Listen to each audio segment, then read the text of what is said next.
my. Between the sturgeon moon, oh my goodness, the Perseid meteor showers. I mean, why are we even awake? We should be up in the middle of the night. Well, we are. I was, yeah. Yes, me too. Welcome in.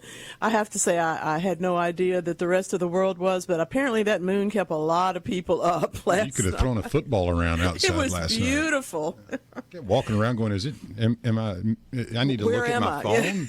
I do that occasionally. I'll wake up and, you go outside and it's not overcast like it was for a month. And all of a sudden the sun's shining, and you're like, "Oh my God, I better hurry!" Oh. Exactly. And then you look it's 2:30. Yeah. That's the way that kind of was last night. Well, and I always know if it's too bright in my bedroom to sleep, it's always a good idea to go check it out. And it was so pretty. I took a little nap. It being a Friday, not necessarily laborious work here. I wasn't digging ditches or anything, but mentally, I was a little tired at the end of the week, and said, "Hey, I'm going to go take a little nap." And I woke up, and I thought it was sunshine outside still, and I'm like, "Man, I must not have really gotten much rest." And it was 11:30, and I said, "Okay." Well, the good news is that despite the fact that we don't necessarily care for the name Sturgeon Moon, it is a great lineage. It has all that to do. Where does the sturgeon come from on that? Well, sturgeon is that the whole business about coelacanth fish is that they're rare and hard to find, and apparently that's how you saw them. That's when they decided to surface enough for people to find them. Yeah. But on the other hand, gets it from the fish. That's exactly. There are people who else is out there in the middle of the night. It could have been the flounder moon, for me. Delicious moon. Well, okay. Welcome into the Garden Mama Show, where we talk about this, that, and the other thing. Paula from Dentville says good morning to us. We tell her right back good morning. In reading back over a few really hunger-inducing texts that are on the line from yesterday, I love the idea of, and last week too, we seem to be very food-centric, and I don't have any problems with that at all. Well, I wanted to share with you a new creation. Oh, good. Some friends at Nona's made and texted me the other day to say, "Hey, we got something we want you to try, and if you like it," I was kind of like Mikey, I said, "Yeah." If you like it, everybody will. So, well, if you like this, man, we're going to put it on the menu. I said, "Cool."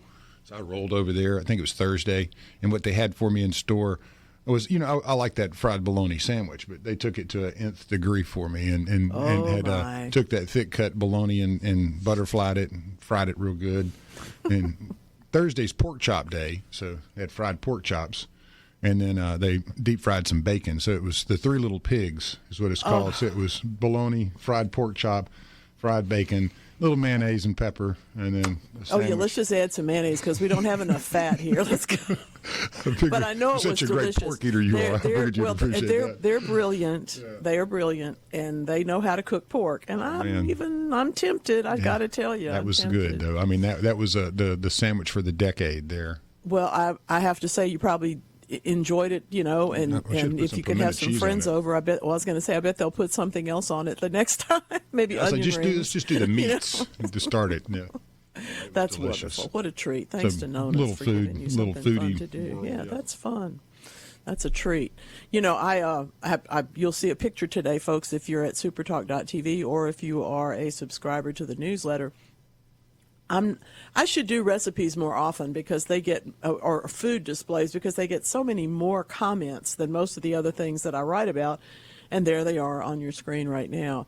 This was Two Dog Farm's magnificent tomatillas that I purchased when I was there in Jackson at the market last week with them. But, of course, you can go see them in Flora. They'd be happy for you to do that. Come to their farm store.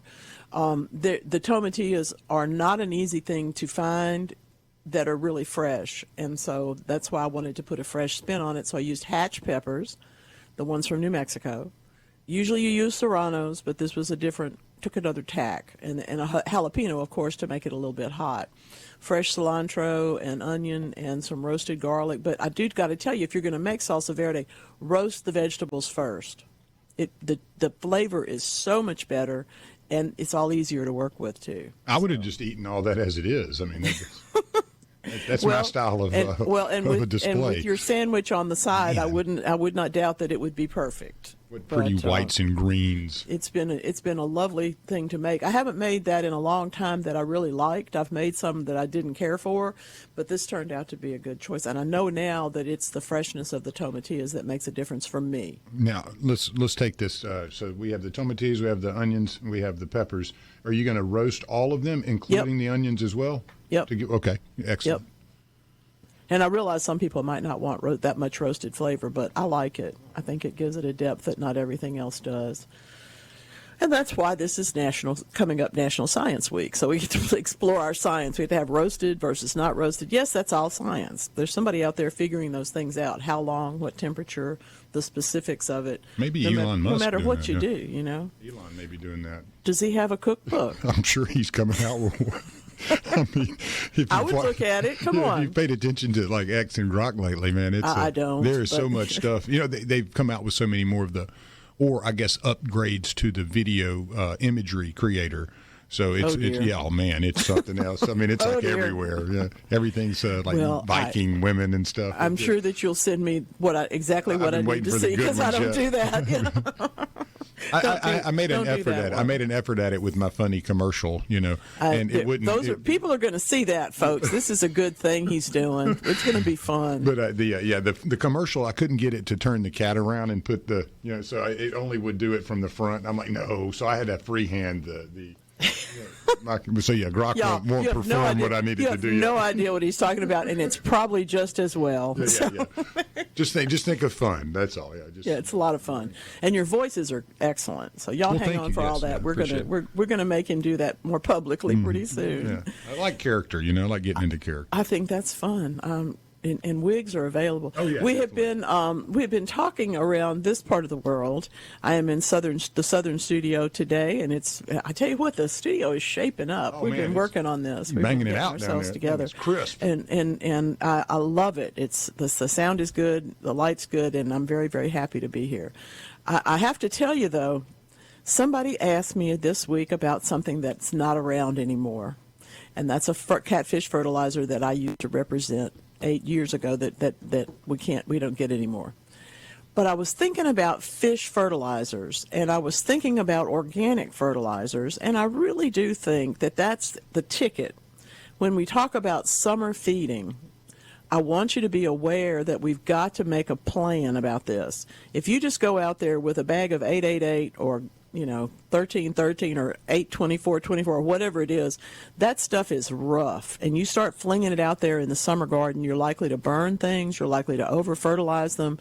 I'm not saying it can't be done. I'm just saying that the chances are greater. For example, when that pelleted fertilizer like that one, lands on the leaves of a newly sprouted plant, beans, squash, next few weeks from now, some broccoli and that sort of thing, we're really looking at holes in the leaves, and that burning is something you don't need to do. Plus, if you fling that stuff out there and then it rains really hard, the chances of your plants actually getting what they need from it is kind of slim. So I'm always in favor of using things from natural sources because I find that they work better. But sometimes that change is really more for practical reasons than for philosophic ones. It may be because you don't want to burn the leaves in the middle of the summer. It may be because, like a lot of organic farmers, you have found that you're able to grow more produce with less fertilizer in each succeeding year because you're actually building the soil as you are building the garden. I think those things are very important to a lot of us. The higher dollar value of those plants, and in fact what you would have to pay if you went to buy organic plants or plants grown with only naturally sourced fertilizers, is oftentimes a good bit higher. So you're also saving your own money there. And the price of commercial fertilizers is going up. Those elements are costing more money than they have, and the processes of manufacturing them, not to mention anything that has to be imported from some other country, all of those things are getting more expensive. And so we're seeing a whole lot of people making that move in their backyards as well as on their farms. I want to make sure that if you're looking for those products, so if you're looking for cow manures and I don't know, bat guano and all the kinds of organic fertilizers that you might be looking for, you don't overlook the people around you. So in other words, start with the products at your local garden center, ask about those, make sure that you check the market bulletin because a lot of times people will be able to do that for you. And if you have something like somewhere around you, something like Wormworks at the farmer's market, go and talk to those folks, because they all know what you're looking for and they can help you find it. I think that when we think about these things, these days the cooked fish emulsion is really still a absolutely great fertilizer. Be aware that you don't want to use it inside your house. It is fishy, but it's a wonderful fertilizer outside. Other than that, I have so many joyful reports from people about using bat guanos and chicken manures and things like that. Vermicompost may be my favorite, that is to say, that made from worms, but that could be because it's such a great fertilizer, and my own world, that's a worm farming is a thing in my own world, which if you want to take it up and do it, you really should. Sometimes we have a lot of choices in this world, but I'm really tickled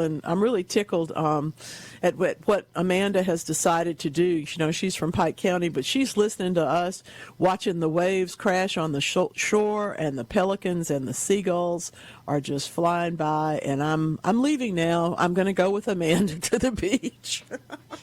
That's just beautiful. Thank you for sending us those shots, and thank you for listening. I appreciate that very, very much. Yeah, I think I may be up in the night tonight. I'm hoping for clear skies to see the Perseid meteor showers, because this is the peak night of all of that. There are so many opportunities for us to look at the sky, but not quite as many or as dramatic as this night. So y'all get in there and do that if you can, if you possibly can.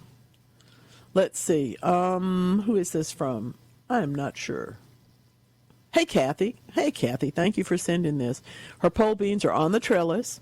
They grew and flowered, but the flowers never produced beans. Could they still produce beans this late in the season? It's actually time to start again, so I'm going to tell you that it's quite possible. As long as the beans themselves are in good condition, you may well get some more. If you fertilize them, don't do that again.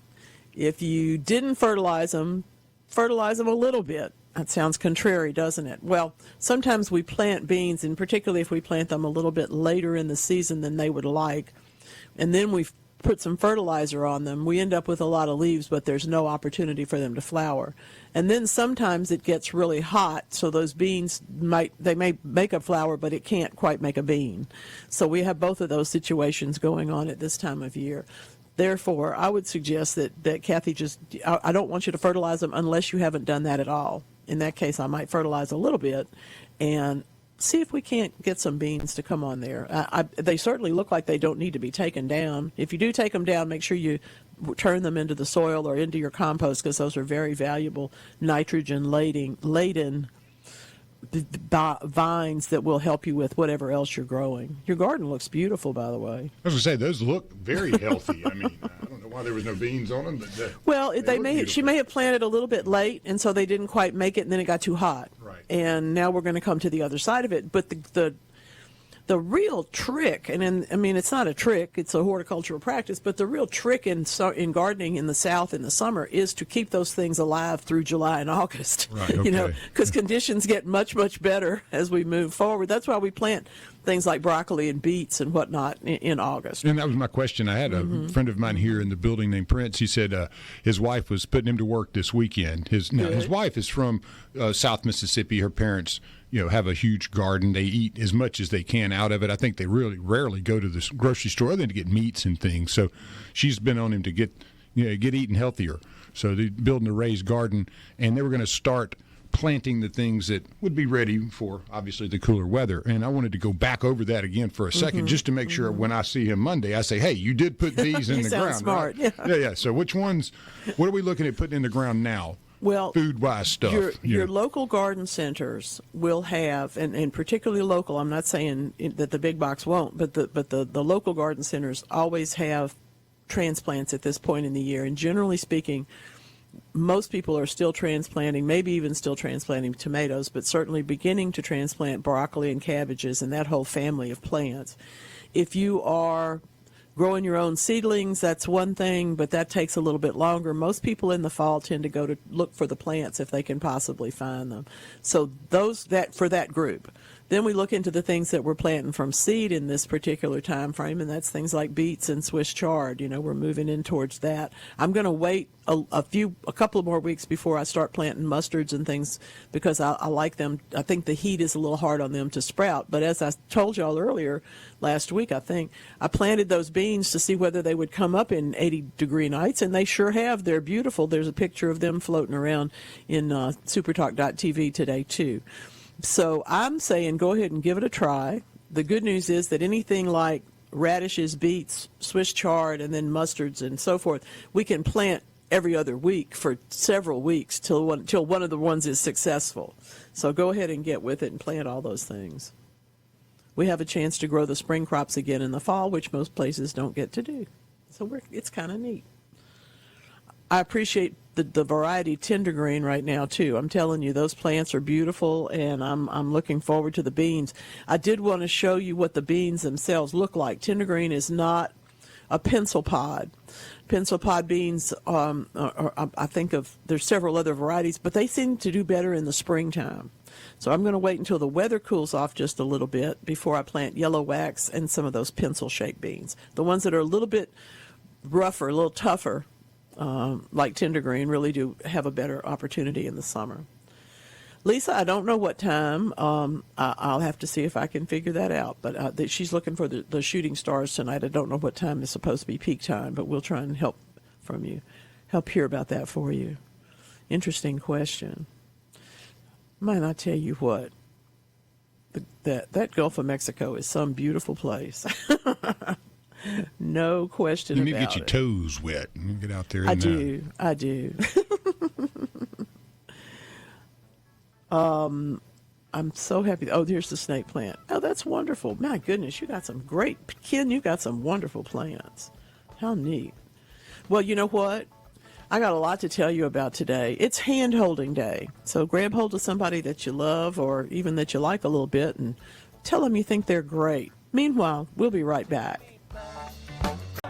We're going to stir it up today. I'll tell you what. What a great question coming in this morning on the text line from Cole in Hattiesburg. Why is my satsuma not putting on fruit? I planted it a year ago from the pot, and it had fruit on it then. Okay, couple of things. First of all, a lot of times that transplanting process to the ground for any kind of fruit tree, in fact, for a lot of trees, slows them down in terms of that other piece of it, the flowers or the fruit or the production, because it's busy establishing itself so that it doesn't blow over in the first storm, putting down some deep roots, and also making sure that its structure or its scaffold is sturdy, which you're going to need for that to be able to be there for a long time.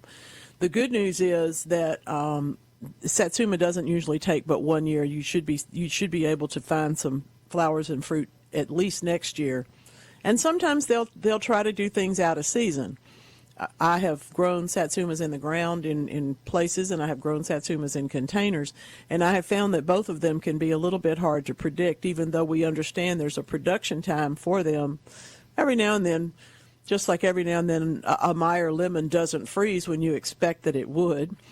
Citrus can be kind of chancy, so I really suggest that you just continue to take care of it and make sure that if you fertilize it this summer or even at the beginning of the year after winter, that you make sure that you're using a citrus fertilizer for it, because that's what it needs to help build those roots. But what a great choice. I also referred him to a new production called Louisiana Home Citrus Production, and it's from the LSU Ag Center. It just was published, I think, last month or maybe in June, but it's a good one. It's got the most recent varieties. And for those of you who are consistent in wanting to grow citrus out of season, out of place, so to speak, there's a great chart for what can handle where and what you have to do elsewhere. It's not that you can't grow citrus in all of the South, but you have to know that it will freeze if you're in certain parts, and it will not freeze if you're in others. So the parts in the middle are kind of iffy. So we have to make sure that we know what we're doing. What you should know is that when you look at citrus for the chillier versions, My hometown of Monroe, Louisiana is on the exact same latitude as my other hometown of Jackson, Mississippi. And so anywhere farther north than that, you are truly going to need either a greenhouse or an entirely protected structure for citrus to grow. So that's my citrus wrap for today. I really do appreciate anybody that wants to grow it because it's a fun plant to grow and it has such beautiful flowers and fruit on it. And sometimes, frankly, it's hard to find the unusual varieties that you might want to pick up and take care of. So I like that. Well, Lance, I got to tell you something. Today is Singapore National Day. And it is. Now, what do you know about Singapore? I can tell you that it is called the Garden City because it's so beautiful. Half of it's covered in trees. Right. I know it's mountainous, right? And it also has a drink named after it, the Singapore Sling. It does, and that's complicated. I was looking at the recipe for that. That's really complicated. I remember somebody throwing that one at me once, and I was like, yeah, got to give me a minute. I got to go talk to the chef for a second, and then you go back there with your phone and look it up. Let me see about this. But the other thing about it is that it comes from the Sanskrit word for lion city, and there are no lions there. So I find that very ironic. Wishful thinking, maybe. I don't know.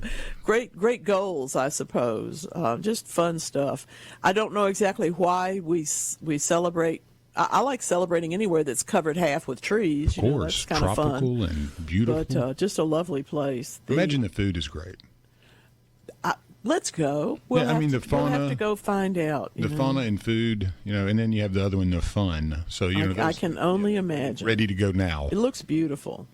But that's one of those pieces. The Singapore Sling that we're talking about, y'all, is a gin drink, and that's about the only thing that's common in it. The rest of it's very complex. Well, and Singapore is a big country too. So you would expect it to be complex. Well, it stretches a bit. Not the most people. Only about 6 million. Yeah, it's folks, a country and a town. And it covers some land now. That's right. So we will not be dipping into Singapore slings this morning, but I have to tell you, even without the alcohol, it would be pretty good. Yeah, it's the thing about Singapore is it's just got such a unique juxtaposition in the world. It does. Yeah, it's jammed in there, and you got all the Southeast Asian culture, and then you got Australia down there. Everything's moving around. And everybody wants it. Yeah, I can't. Yeah, you're right there, Philippines and Indonesia, and it's just so much that I don't know about that area, but I can only imagine the plant culture. Oh, my. What you can grow there. It looks amazing. I'm a map freak. I go dig down. It looks like it would be a beautiful place to visit. Yeah. That's for sure. Don't think I want to move, but it looks like it would be. Don't want to go to Thailand, Vietnam, or Cambodia, that little Three Corners area, which is just north of there. We can stay away from there, though, and go down to Singapore. Isn't that where that plane originated? Like to go, but that's They got those issues over there right now. I think they have a few issues. They got a few issues, but we'll work it out. But well, speaking of issues, we just had an earthquake in that part of the world large enough to trigger tsunami warnings all across the Pacific, and that is unusual. It doesn't happen every minute. It's less predictable than hurricanes. There are always people working, though, on how to predict the next big earthquake. I think we've got a new approach to all of that, and I have to say this is just. You can't imagine that it wouldn't be this way, and yet we're just now understanding that there are things that live in the earthquake fractures that can't live anywhere else. So each time there are earthquake fractures that reveal, that many tectonic separations and whatnot, the various and sundry microbes that can live there multiply, and they don't multiply the rest of the time. So I think this is really wonderful. This is hydrogen and oxidants that are generated by rock fracturing. So in other words, unless that's happening, they're not growing. Wonder what their job is. Are they there to hold it together, or are they there to take it apart? So that's part of what they're studying, is what is their role in things, because it could explain to us possibly how life as we know it could develop on other planets that don't have sunlight. Because we've always assumed that was one of the, like water, it's one of the criteria, but it's not. No. And it may not. It may be that we're learning enough about it. So I'm fascinated. Some of the freaky creatures that live at the bottom of the ocean. Oh man! And we're Without seeing more and more of them.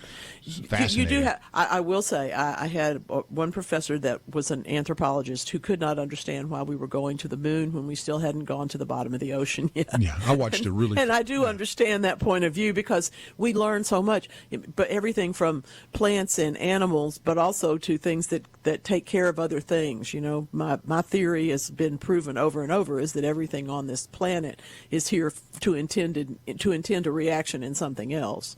And in fact, sometimes those are positive and sometimes they're not.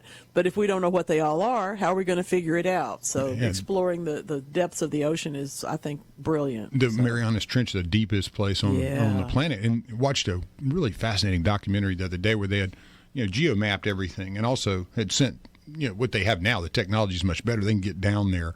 But it really did a great job of showing you the different layers of the ocean as it goes deeper and what can live in those layers. And as you got to the bottom of the trench, where people felt like the pressure and the temperatures, the lack of sunlight, all of these different things that would have been prohibitive to life, all of a sudden there's this thriving community of creatures and animals living there that you're going, what in the world are these things? Nobody knows. Yeah, I mean, the pressure that would be pressing on those animals, being able to, where's one that was a fish that basically looks like a catfish, but as you bring it up and you try to test it or look at it or inspect it and do experiments on it in the lab, it deflates it turns into mush because the pressure. It changes structure. Exactly, it's amazing. Sure. Yeah. Or as we would say about gases, they change phase. Yeah. And they do talk about the cellular, the impact on the cellular world of those pressures changes everything. And then the frozen methane chunks down there, and always the cracks. Where you always wonder, is there more water beneath us? Is it? Well, we know there's more microbes. Yeah. So obviously where water exists, there's a kind of a culture that promotes life, and all the history and all the rumors and things you read over the years about the earth as it shifts and opens up a little bit more water can come up from underneath, and fascinating world and that we live in. What's in that water? Yeah, exactly. Yeah. Oh, my goodness. This is a good topic for today. JB would like us, however, to turn to another topic. Moved into a new house, and the crepe myrtle is losing its leaves. The bark has white in places, okay? Now, some crepe myrtles are intended to have white patches. When their bark peels off, it looks very white in parts. So that's one thing. If this is stuff that is on the bark, not of the bark, and I say that very deliberately, in other words, you can go and take hold of it and peel it off, then you have got a different problem. And the chances are unfortunate that it may be crepe myrtle bark scale because it does at a certain point have a white proliferation. I would suggest that you take some pictures of that particular piece of the trunk and send them to me, or just take them down, visit your local garden center and ask for someone's help there. The horticulturist there can help you identify that sort of thing if it's this problem. If it's something different, then we may have to go a little bit deeper. But I believe that you're looking, when they defoliate early, usually crepe myrtles are having a problem taking up enough that they go into premature defoliation in the same way that a Japanese maple or a dogwood would if it has some sort of issue. In some cases, it's an insect problem. In some cases, it's a fungus problem. In some cases, can be a little bit of both. So if you can send me a photo, I'll look at it today, or you can send it to mamaonair@yahoo.com. Okay? We'll see if we can't figure this one out for you. Well, and I have a question that may go along with that, with the hibiscus. Yeah. The ones that I got from Doris. One of them, I mean, they both look great. They were both flowering, did their thing. And all of a sudden, in the last 3 or 4 days, one of them has turned terrible.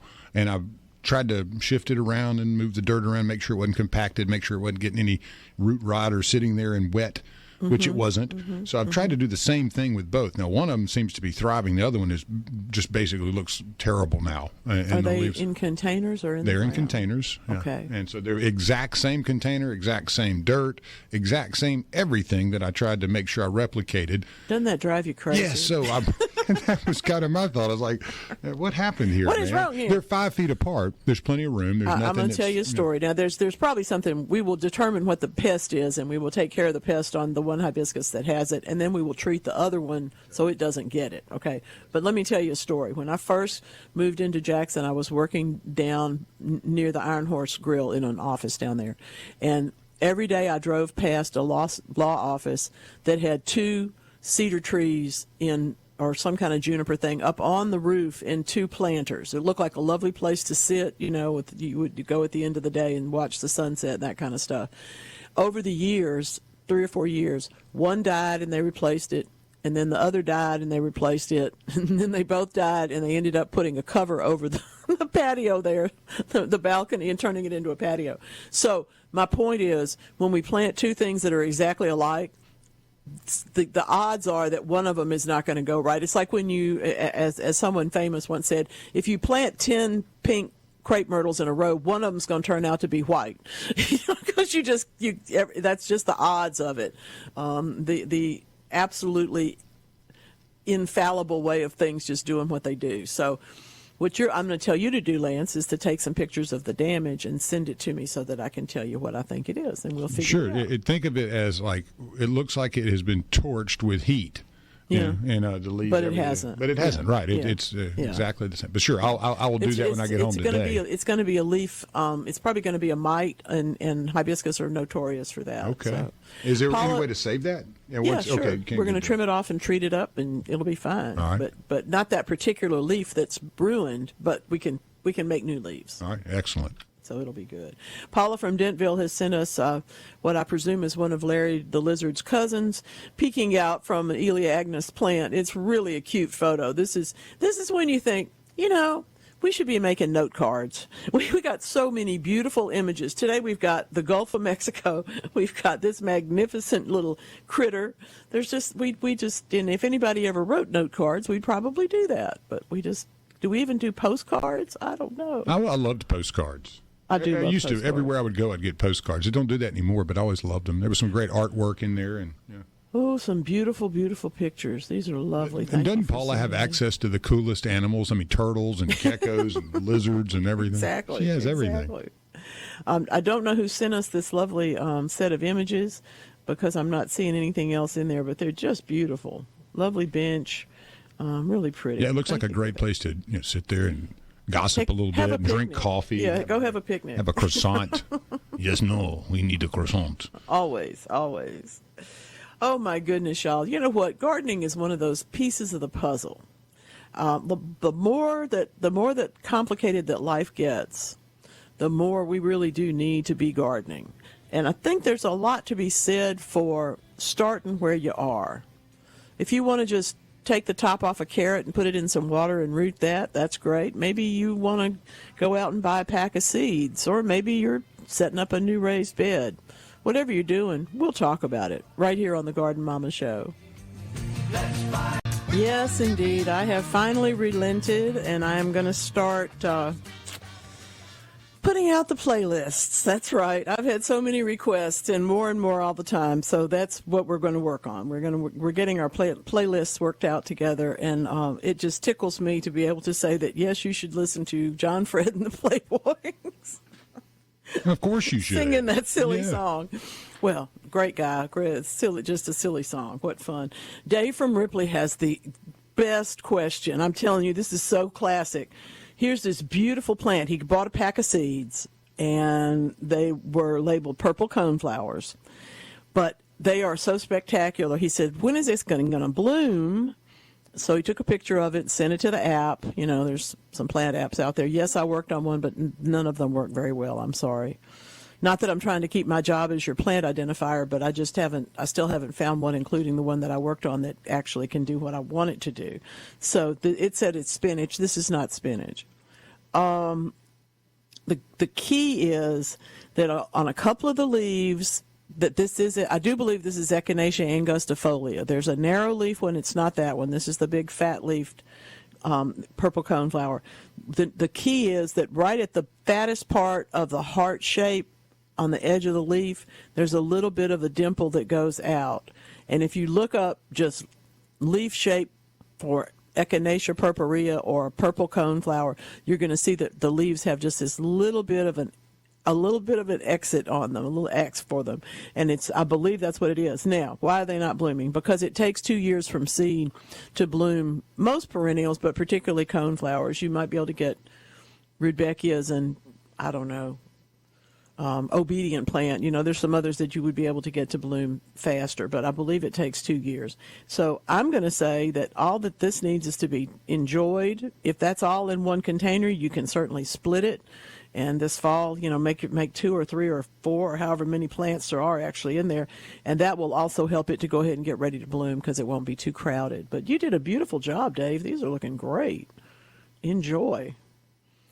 Let's see Paula, got a question. You never make questions. Paula, you always just send us beautiful stuff. Now, let's see. I've got to get on my game here, make sure I can do this. The hydrangea had black spot fungus. Welcome. The whole world did.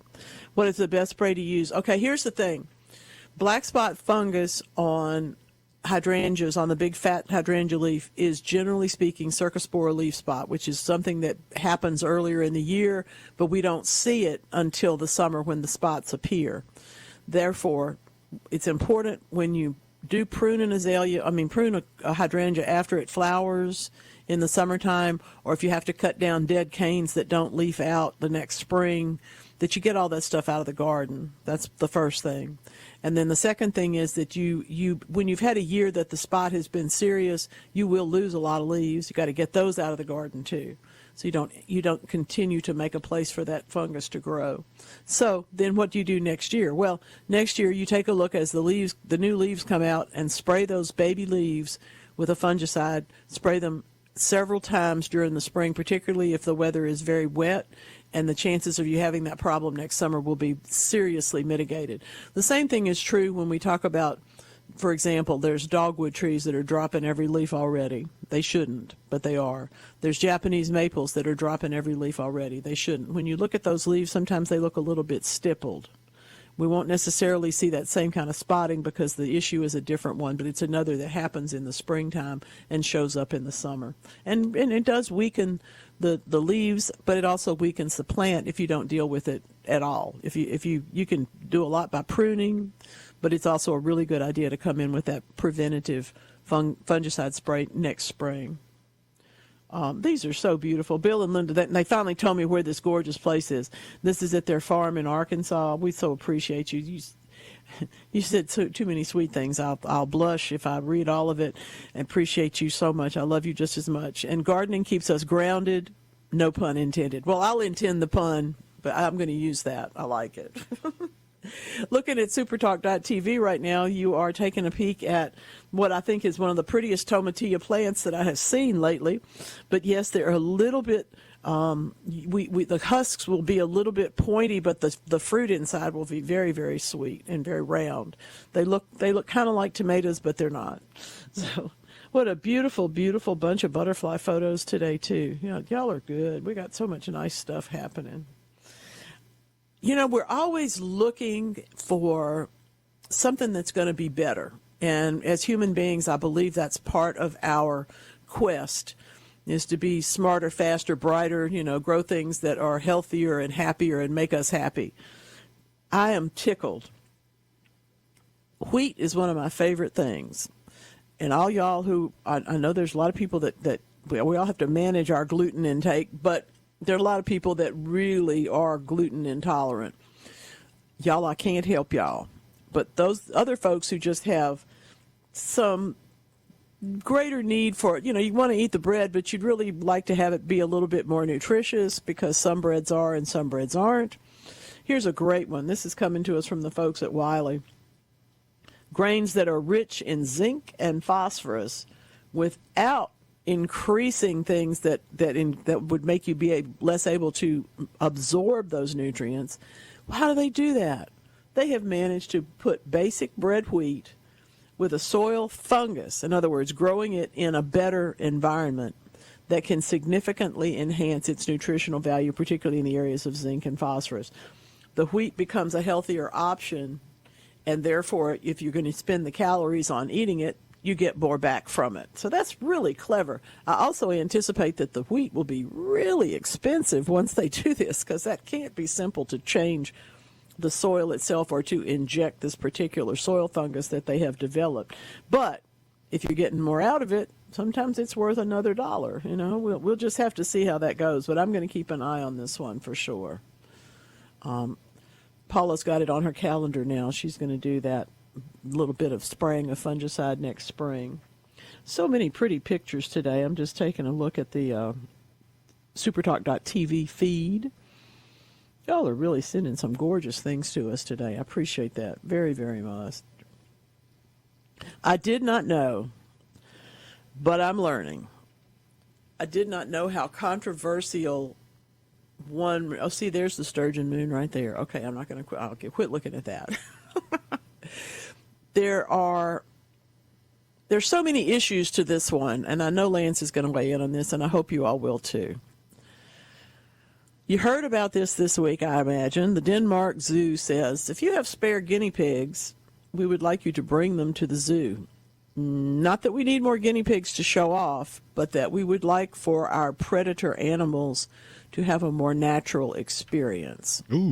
I don't know if this means they're tired of raising them themselves, because, you do have to find foods, but they're trying to set up some elaborate habitats that will allow for the predators in the zoo to have a more natural circle of life, if you will. There are people who are absolutely horrified by this, and there are other people who intend to start raising snakes and frogs, to send them as gifts to Denmark, because they feel like this is, in fact, a better way. Now, it doesn't answer the question of why do you have predators in a zoo if they don't have something to eat? Why aren't they just out in nature? And the answer is always because if we don't see them, we don't appreciate them, and then we tend to destroy their habitats and whatnot. So apparently, like farmersdog.com doesn't have like a setup for the zoo. They don't have enough. Right? Yeah. They don't have enough. Or maybe the zoo's just broke. I don't know. But anyway, point is, I would love for y'all to weigh in on that in our next hour, because I'm curious to see what you think. Meanwhile, we've got a wonderful guest coming up. If y'all don't know Mike Keith, you should, but we're going to talk to him at 9:30. He's an old friend of mine with a whole brand new thing going on. So stick around. This is the Garden Mama Show. Welcome in. This is the Garden Mama Show. It is my great pleasure to be here and a privilege to have a microphone that you can listen to. I appreciate that so much every day. Lance, I got to tell you something.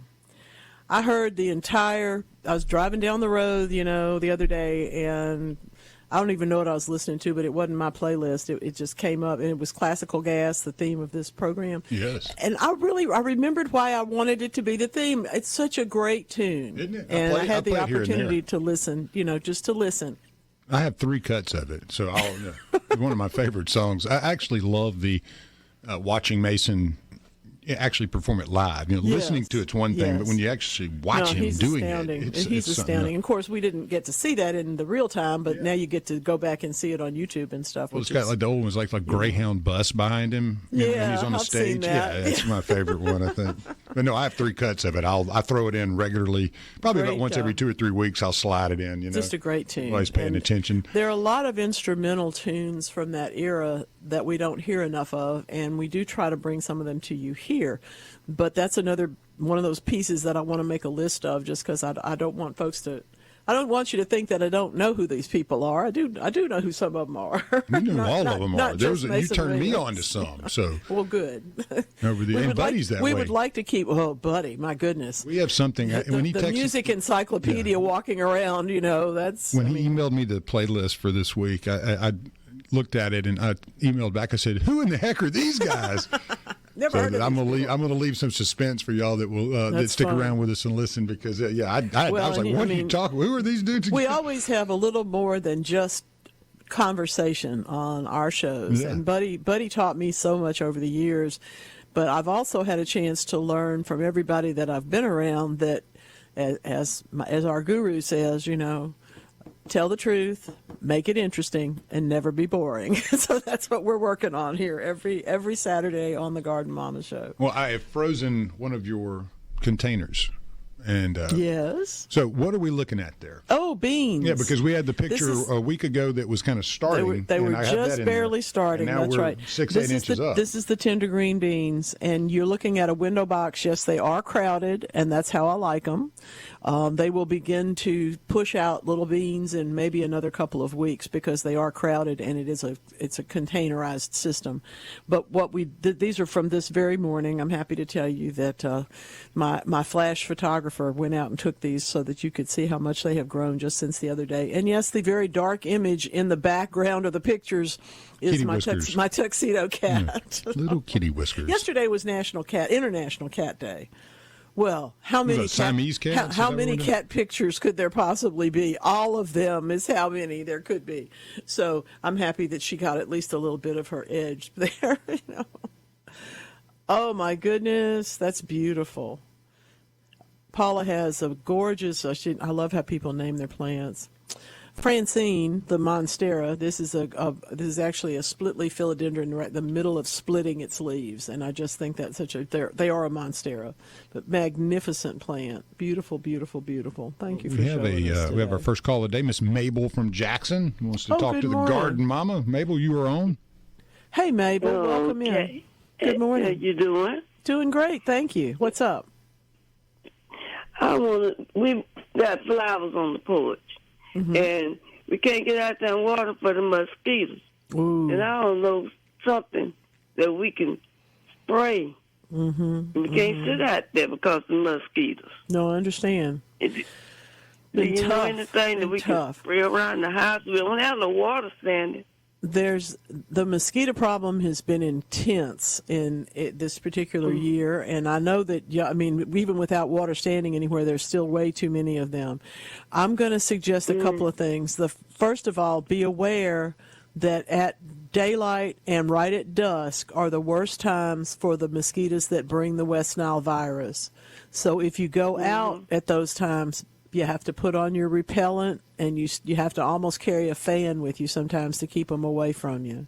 But the other thing to do is there are products that will stifle them. One of them is called Mosquito Beater, Beater, and you literally there are several products that are like that, but that's what their category of products is known as. Then you sprinkle them in the area. Wait 30 minutes, and then you can go and use that space for a period of time, usually until it rains the next time. But they are effective. There's not really anything to spray and just walk off from, but there are things that you can spray, and you'll see them sometimes in the. Well, the last time I bought a can, I think it was in the Piggly Wiggly, but it was basically just a yard spray can, and it was intended to kill mosquitoes, and it did. I was having an event, and I couldn't seem to get rid of them. People will light citronella candles, they'll do all those things, but it really does come down to the timing of when you're out there, and then the other piece of it is controlling them like half an hour before you need to use the space, because they're terrible. And will it hurt the plants to spray it on the plant? No. None of those products are going to hurt. I will say, Mabel, I've had some success with buying 400 citronella candles and basically having a seance around your house. It does help. No, you can go. There are several that have the I like off-brand. the coils. The ones that are the coils. I'll put those on the porch, and they do a pretty good job right in that space. Yeah, it's not going to cover much area, so you got to have to hook them on you and walk around with them. Yeah. And I wear the little bands too sometimes on my ankles. That seems to help. Okay. Well, let me ask you one more thing then. Sure. How do you do the carrot? You say you can. People will take a carrot that has the greens on it, still has its leafy part sticking out the top, and they'll cut just the fattest part of that top. This is one of the things sometimes you'll do in school just to show kids how things grow, and literally put it in a saucer of water, and it will form roots. Same way that you would do a pineapple top. You cut the top off the pineapple and then root it in shallow water. You do the same thing with carrots. Okay. All right, then I'm gonna try that mosquito beater. Please do. You say. Let me know how it works. Take care of yourself. Say hi to everybody for me. Okay, you too. Take care. Thank you, darling. Ooh, Arkansas peaches coming in on the text line. All right, now I'm hungry. That's from that same farm in Magnolia. That's beautiful. Arkansas peaches. Those are beautiful. They're gorgeous. Georgia was supposed to be for peaches. They are. It's about the same It's not just longitude. them, though. Yeah. It's not just them. There are beautiful peaches across the South. It's hard to grow peaches. Let's just face it. They're not the easiest to prune. They have to be pruned into an open vase shape. I can give you 70 different publications that will tell you exactly when the bugs are going to come to those peaches, and they will. I mean, so you have to deal with that. But when they're ripe, though, and when they ripen, as we only can do in the South, they are the best peaches in the world. That's for true. No question. We made many a pilgrimage in my childhood to go and get peaches. Sometimes, I don't even know, I can't remember if it was cobblers or pies or crumbles or what, but it seems to me like they cooked everything in my family with peaches because they liked them so much. That's really pretty. Ooh, and the blackberries too. Now, I'm going to brag on Arkansas just for a moment. If you're growing thornless blackberries, the chances are really good you are growing some that were at least trialed, if not developed, at the University of Arkansas. They do such a beautiful job there. They grow. I mean, they've done that. They did it intensively for probably 20 years and probably still do some of that because how many new varieties are there? I don't know. But they made sure to bake ones that we could grow in our gardens and that we could maintain simply by taking out the oldest canes at the end of each production year from mature plants. And they're delicious, they're beautiful, and they don't cut you apart because they're thornless. There are people who feel like that's somehow sacrilege. I do not. I like it, in fact. And they are delicious. Speaking of things that you may have thought that thorny blackberries were the only ones to get. You may have thought that you can't eat eggs because of the cholesterol, but it's turning in the other direction. This every now and then we have another set of studies that tell us something or tell us something else. And in this case, the University of South Australia is letting us know about the vindication of eggs. They do have the cholesterol content that we know about, but it turns out that it's usually the saturated fats we combine with them that's the problem. It's the bacon, it's the butter, it's the other things. But in fact, as part of a low saturated fat diet, they have been shown to be good. They're trying to improve the outdated guidelines and whatnot. Now I know we've had people that have for years been devoted to the eggs that are raised so that they don't have cholesterol. That's not what they're testing. They're testing regular old garden variety eggs in this case, and they're hoping to have new guidelines next year and also some better suggestions for how to cook them to be healthier. So that'll be interesting. I know. All y'all who want to fry that egg in bacon grease are not going to change, and you're not going to stop doing that. Okay, I get it, but it's not the best way. Just have one. Don't have three. Okay, just have one. I don't know. Is one egg enough, Lance? I'm not sure. I don't know about that. Oh, yeah, somebody just sent me a text, and the question is, what is that behind the beans? Well, besides the cat, it is, in fact, a cat house, a catio, as they call them. My old cats they love to go outside, but they don't need to be as vulnerable as they would be. So they have a home of their own, so they don't have to be indoors all the time. Let's see. Now here's a good question. Oh, Rhett, I'm so sorry. 2 weeks ago, the gas company had to dig up the gas line in my yard, and it killed 4 or 5 maypop fruits. That, of course, is passion flower. That's the really wild, beautiful passion flower that's usually purple, but not necessarily, or it might be blue. And then they put on their fruit, and the fruit are called maypops, and that's what he's talking about. My daughter was devastated. I would have been too. Is there any chance that I can get fruit out of it? I've had a few blooms since the repair, but so far no fruit. Thanks for the great show. Oh, appreciate you, Rhett. Thank you. 2 weeks is too short to expect fruit, but if you're getting flowers, the chances are really good you're going to get fruit. Baby it just a little bit. Take good care of it. Make sure that, for instance, because it may have been disturbed, radically, if it rains real hard, don't let that be overwhelming to it. But this is a native plant. If it's the purple blue flowered one, it is a native plant, so it should be able to recover with your help. And I do agree with you. The flowers are so beautiful. I would simply, I might give it a little bit of fertilizer, but since you've already got blooms on it, I don't know that I would bother with that. That's nice. I hope that the gas project was successful. Sometimes you got to just dig stuff up, It is true. They're so pretty. Beautiful, beautiful picture. I have a good story in my own world about maypops. advent, the beginning of time when we went from always having a clothesline to having clothes dryers, happened in my childhood. And the clothesline was still right out the back door in the utility space, okay?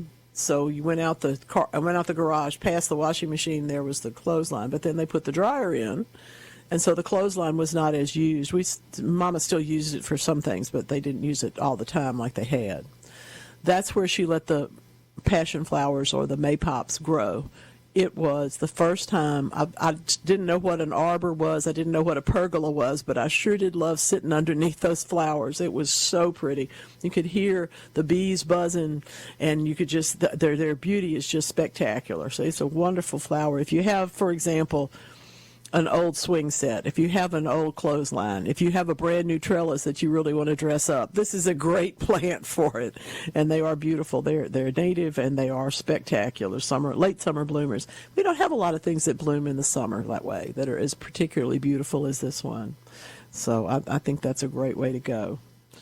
Well, we've always had these conversations lately about what happens to the plastic. You know, we know we're now finding plastic basically in the biosystems of most creatures on Earth, including humans in many cases, but certainly fish and other crustaceans and things that live in wet areas or in brackish areas. There's a new, now that we've learned about microbes that only multiply in earthquake zones as the fracturing is taking place, we're going to have to get another point of view, I think, about things, because we may indeed be having an opportunity to encourage the microbes that will eat the plastic. And I don't mean by dumping more of it, but I mean by making more of them available to it. Shinsu University is letting us know that this environmentally friendly plastic that they have developed lost over 80% of its mass in 13 months underwater in real-time deep sea conditions. We've not had anything like that before. We've had things that persist for years in those circumstances, and we've had things that would decline and fall apart eventually. But now we've got some that they can actually predict. This is a new eco-friendly plastic called LAHB. Those are all letters. I have no idea what it stands for and probably couldn't pronounce it. But it really, after that 13 months, comparing it to the traditional PLA plastics, which remain completely intact, this is a huge thing. Colonies of deep-sea microbes actively broke down the material using specialized enzymes. And, of course, if we can ourselves replicate that, we can do a whole lot towards reducing the amounts of plastic problem and pollution that we have in our world. The problem is, it's like anything else, okay? One tallow tree is not a problem, but a forest full of them chokes up the waterways and drops all those pretty little popcorn berries out there, and the next thing you know, you can't get down the stream or the bayou because it's been blocked up. We see that in South Mississippi, and unfortunately a lot in Florida. So it's one of those pieces of the puzzle that you have to understand, how are we going to break up things? And in this case, we need to take out the tallow trees and not plant anymore. But in the case of the plastics that are already deep into the environment, we need to have this other opportunity to encourage these microbes. So I'm very happy to hear about that. I think that's a big move in a very positive direction for us. My goodness, I don't know that I've ever been to Magnolia, Arkansas, but now I really want to go. Now they're sending pictures of the scuppernongs. They're so pretty. Oh, my goodness. It is a hot town, y'all. Stick around. We'll be right back. Welcome back. This is the Garden Mama Show, and I'm happy to tell you that we have a good question and a great guest all at the same time. Last week, we were talking about pruning roses for August. Greg's in Vaughn. He says these are about 5 feet high. Can I cut them in half? I might not go all the way to half, but I would certainly go down to where the thin stems are, the thicker stems are that have no leaves on them, and so that's going to be like at least a third of one of them and maybe a little bit more than that on the other one. Clear out any dead canes, of course, and I think you'll be on your way to a nice flush of flowers for this fall. Coming in right now, I'm really happy to tell you that I get to talk. When I get to talk to folks, it's always fun. But when I get to talk to somebody that I've known for decades that has a whole new adventure going, it's even more fun. Let me introduce y'all. If you don't remember and don't know who Mike Keith is, you need to know. Hey, Mike. Hello, good morning. Good morning. Thank you for being here. As I say, I've known Mike and his amazing wife, Renee, for decades now. And if you came to remotes of mine in Sumrall and in Purvis for years when they had their garden centers there, you know them too. If you don't, well, you missed a really good thing. But on the other hand, you have the opportunity to do something else. And now, you know, Mike, you've taken Waterflow Productions and really built an award-winning landscape business. And now you're turning around and building the future of the profession at Pearl River Community College. Tell me about the new program and tell me what you're up to. Well, I appreciate the question and appreciate you having me on this morning. And yes, after Waterflow, after having Waterflow for 20 years, when my kids had kids, kind of changed things, and we wanted to do something different, so we sold out. I ended up down in Poplarville, Mississippi at Pearl River Community College, opportunity to supervise their grounds. And after a few conversations and realizing they had no horticultural program, even though we was right there next to the Mississippi State Extension and Research and USDA. So much going on there, yeah. Speaking with administration, we started a landscape management program or a horticultural technology program, whichever terms you want to use. Well, of course, in my world, anything that involves horticulture is best. So I'm really happy that y'all have done this. I looked at your curriculum, and you jump into this, you're going to learn some stuff. It is a very comprehensive curriculum. And I really appreciate, Mike, that you're not, obviously you're going to teach plant materials, you're going to teach installation, you're going to teach design and maintenance and bugs, but you're also teaching these folks how to get into business. And that's actually what it takes. The world of landscaping is no longer just some guy with a lawnmower in the back of his truck or some girl wandering around with a weed eater. That would have been me. So y'all have a lot going on. It is such an opportunity, and my desire is with this program, whether it's freshmen right out of high school or a person that's been out of high school and college that's looking for something new and different. We call them a non-traditional student. They can come into this program, and I just love the nursery industry. I always have. And then the opportunity after having the business for 25 plus years, I love teaching business. And I want to take a person that feels like they're creative and self-motivated and set them up for life. The opportunity is out there. There's so many opportunities out there. That is just so smart. And the kindness of somebody like you, by the way, they have the cutest grandchildren in the world, but that's just me. I'm happy to say I've watched them all get here. The piece of this puzzle that is often lacking, I'm a bit older than you, and unfortunately I have seen too many things go by the wayside because there was nobody to teach the next generation. And you didn't wait. You're jumping in there. I know you've got some young students, but I've been looking at the pictures, and we will put those up on SuperTalk.tv as we are looking at your handsome face as well.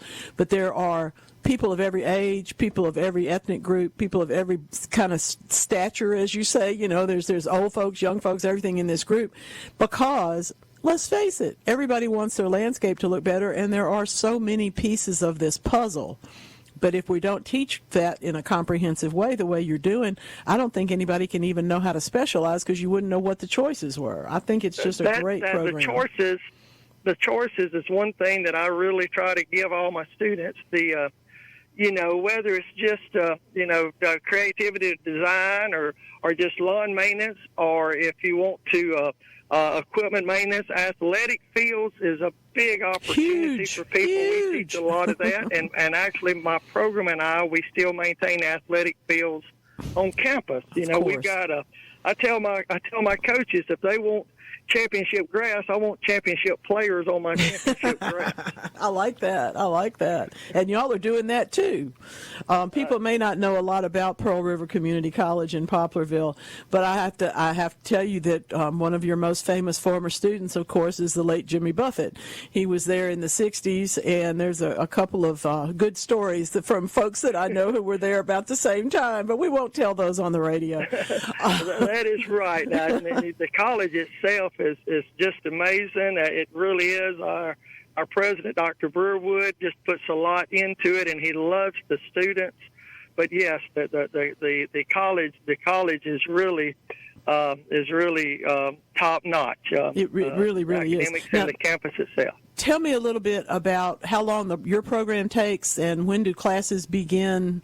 How does somebody get involved? If someone's listening right now and wants to get involved, they absolutely still can. We'll start classes on the 18th.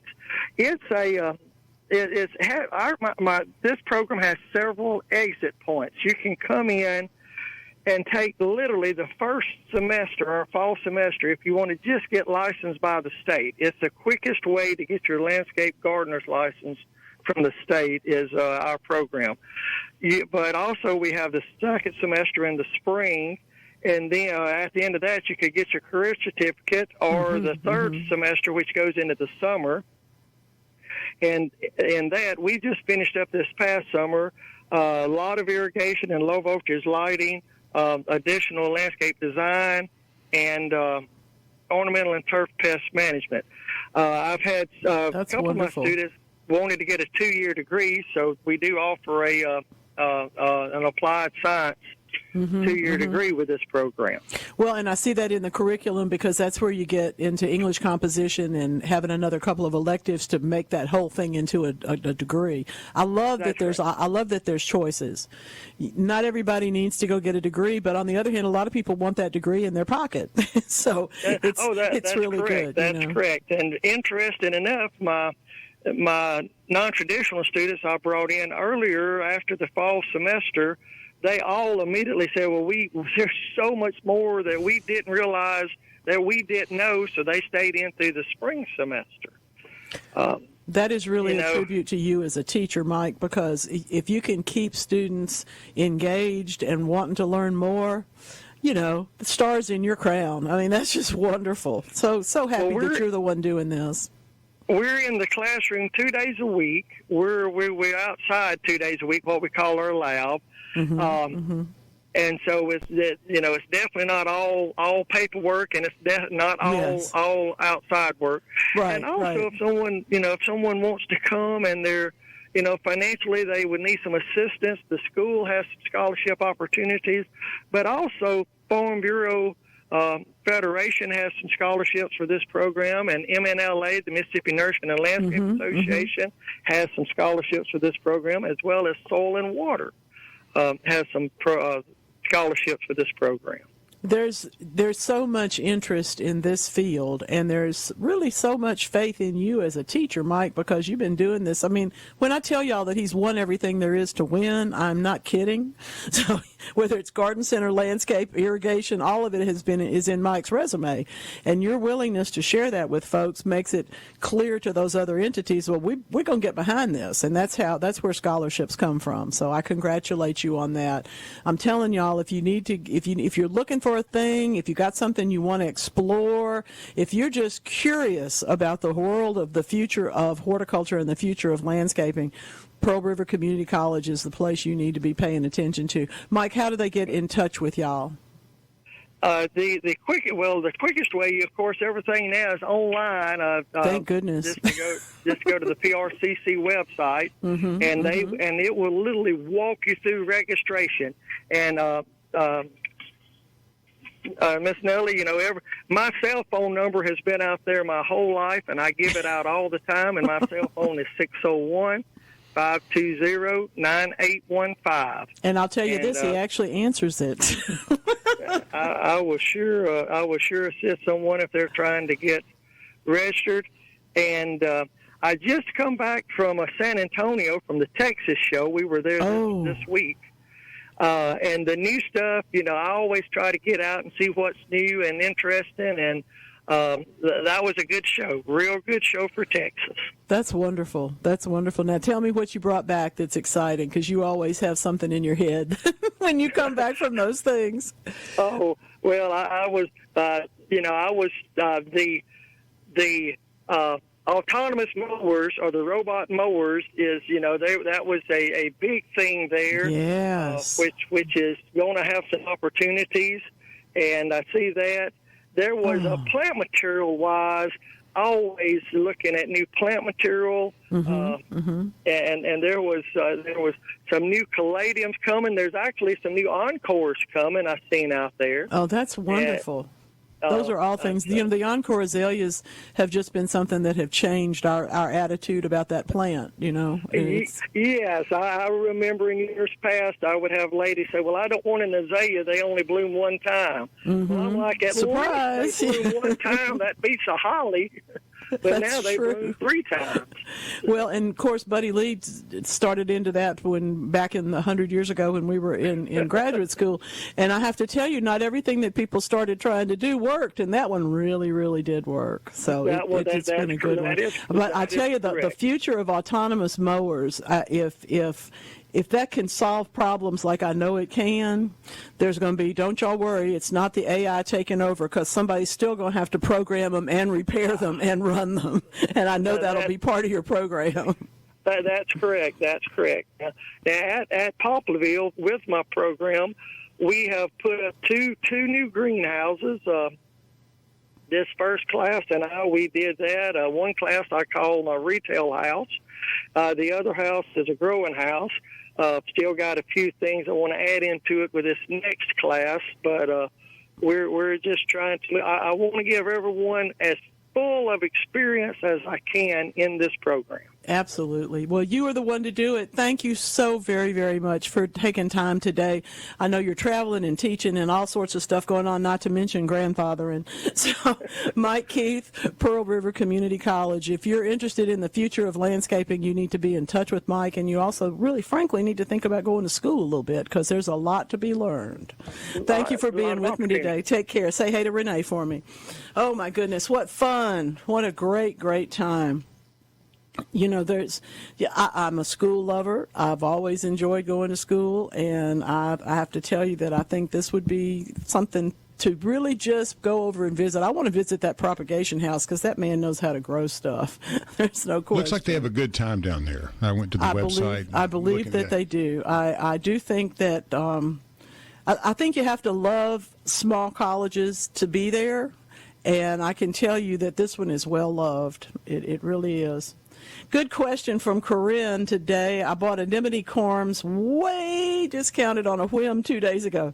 Well, I wonder how old they are. Anyway, should I put them in the refrigerator or plant them in the container, or was this a total waste of money? If they're not soft, if they're not papery, if they have some serious bulk to them, they should be just fine. If you've got a dozen, I'd probably just plant one to see if it's going to come up. But I would just put them away for a little while, maybe in the refrigerator if you feel like it's too humid in your house. But as long as it's not too humid, you can certainly just put them into a drawer for a little while. I just saw an ad this week. People are already taking orders at the national level for ranunculus and anemones. And I will take a moment to tell you, these are some of the best cut flowers that we can grow in the Deep South. They're just something we hardly ever pay attention to, because you do have to get the bulbs every year. Very few of them will repeat. But they're not expensive, and they're well worth more on the stem. So it's a good one to get started and get thinking about. Beautiful, beautiful plant. All right, my friends. We're going to talk about thundercloud flowering plum right quick when we get back, and take a couple more texts. Stick around. We are dancing through the morning today. A little bit of Lido Shuffle for you. My goodness, why not, huh? I have, this is a great question. Ray in Long Beach says we have a thundercloud flowering plum. Okay. They planted some liriope around the base, and within a week or so, the plum started dropping leaves, and now it is bare. We pulled the liriope back. Have we stressed it? Will it come back? Okay, this is this is one of my very favorite situations because I enjoyed logic so much. A plus B, unfortunately, does not always equal C. So I don't know that the liriope has anything to do with the thundercloud dropping its leaves. Here's two things about purple leaf plum trees. They're beautiful and they're a little picky. So there are a couple of things that can happen to them that will make those leaves fall off that does not indicate that the plant is dead. This is when you want to do your scratch test.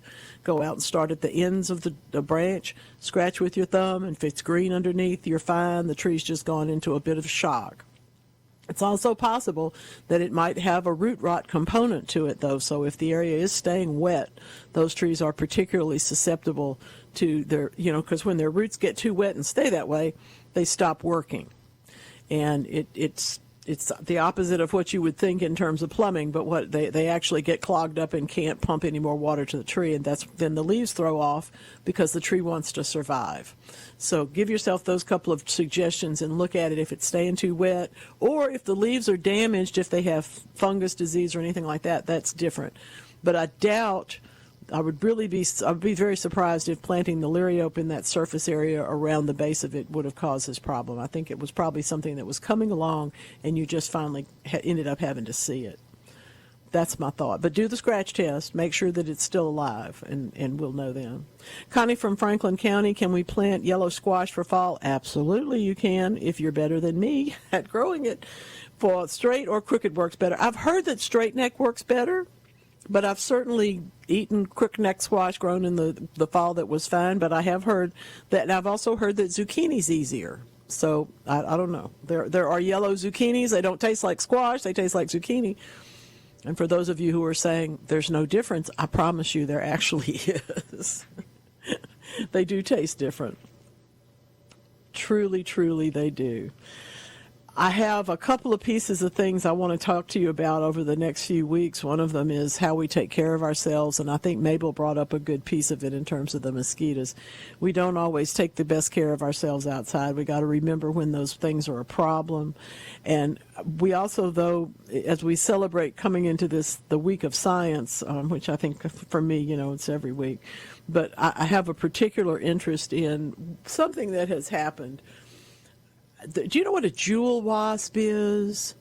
They look like the wasps that we hate, but they're a little small, the big red wasps, but they're a little smaller and they have blue backs. They're just beautiful. They have a quality that I need, and you might need it too. They're able to slow down the rate of their aging. They go into kind of a stasis in the larval stage that extends their life at the other end. This is something we need to know more about. I need to get me some of that. We need to know more about this. It is tied to conserving of the biological pathways. In other words, the cells don't multiply as rapidly or as large. Therefore, they have a longer lifespan, and that gives the wasp a longer lifespan. I think this is great. I want to know more about it. So I'm hanging on to that one today. And on the wasp category, I have to tell you something that I don't want to tell you, but while we're talking about mosquitoes at dusk and dawn, red wasps are a big problem in the late summer in this part of the world. And unfortunately, I know someone whose husband, young people, just got stung in the garden and did not survive the anaphylactic shock that resulted. If you do not know about these things, find out about them, because you can't know when this is going to happen. This is one of those things that the EpiPen, the fast time reactions, those things are the things that make a difference. And sometimes they don't even work, as in this case. But I'm telling you, it's not something to, we got stung by a wasp, we would just go, oh, well, and it'd be terrible. But don't mess with this. Be sure that you know what you're doing. They're not all going to be jewel wasps. They're not going to extend your life. And in the case of this particular situation, it's not a tragedy that could be averted, but it is one that can be learned from. And I know that he would feel that way as well, that if somebody else can not have this happen to them because they heard about it, 2 days, and it went to the hospital immediately, and it just could not be overcome. I understand how you're thinking to yourself, oh no, how? Well, it just happens. They were just in their garden. They weren't, anywhere surprising. It just happened. And I want to be sure that you're aware that just like you don't know when you've been, you don't know what all the hazards are, and that was one of them. Now, the good news is that the family's strong, and they'll all be taken care of, as they'll never get over it. But on the other hand, they do have a life to go ahead with, and that's the most important thing, because we all face loss. It's just what we do about it. And in my case, I'm telling you, take steps. Understand what EpiPens are for, understand how they work, and understand what the hazards are to you personally. Me and the Jewel Wasps are hoping for a lot more research into their situation, because, quite frankly, that's just a brilliant piece. By the way, that's University of Leicester, if you needed to look up some more about that. We've also got some work from the French National Center for Scientific Research that I'm just crazy for. They're looking for that brain cell switch that reverses obesity's impact. They pretty much found it. So I think that's very cool, too. I know what I'm going to be doing this week, and I hope you will be too. I'm going to be planting some more vegetables. I'm going to be sowing some more flowers. And quite frankly, I'm going to have to be paying more attention to what time of day it is. I've got some plants that seem to be growing so rapidly, I think they're just growing 24 hours. That doesn't make any sense, but I'm going to pay more attention to that. I want to let you know, too, that I'm well aware that this is approaching the 20th anniversary of Hurricane Katrina. If you want something to plant, go get a Peggy Martin rose. If you don't know what I'm talking about, I'll tell you now, and I'll tell you again next week. If you're a rose that can bloom in 20 feet of water after that major of a hurricane, you need to be in my garden and everybody else's garden. And that's where we've gotten Peggy Martin, the beautiful climbing rose that we're now able to enjoy. It was around, but we didn't know about it until just very recently. Really, 20 years is nothing in the lifetime of a rose. But being able to have that one and to know it as Peggy Martin for the woman who brought it to our attention, because it was blooming at her house down in lower part of Plaquemine Parish. We've seen that across the South now, and I'm happy to say that I see so many of them for sale right now. Don't overlook it, because it's a beautiful rose. Get yourself a trellis, get yourself a Peggy Martin rose, and realize that you're planting a legacy. You're planting a plant that has a true story to go with it, and something that everybody really ought to have the opportunity to enjoy. They do tend to bloom a little sporadically. They bloom a couple of times, but oftentimes they have as large a flush in the fall as they did in the spring. So it's a beautiful rose, and one that helps us feel good about things. If you look for something else from that era, don't overlook what we call dooryard plant. That's our friend, the purple ruellia. If you plant it in a contained space, it'll keep you going. All right, my friends, that's it for today. But come back, please, next week. I'm looking forward to that, as always, here on the Garden Mama Show.